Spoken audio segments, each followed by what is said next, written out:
Rosie the rabbit visited a garden filled with a lot of fruits and vegetables. She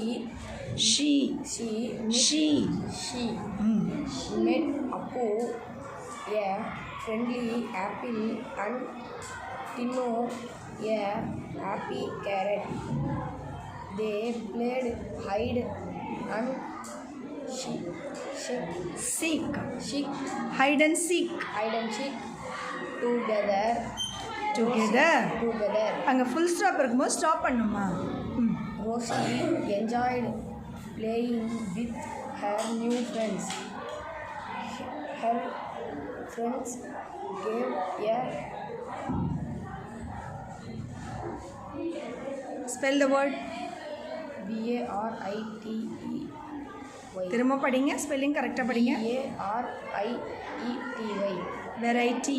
Variety of fruits and vegetables. திரும்ப நீ தப்பாக சொல்கிறேன். இஷ் sound வரணும். S H வந்தால் இஷ். She loved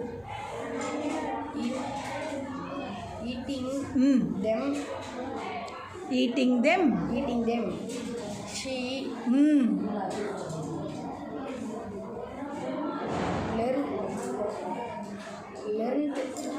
learned that fruits and vegetables are good for health. Very good. அவனை clap பண்ணுங்க. Clap him.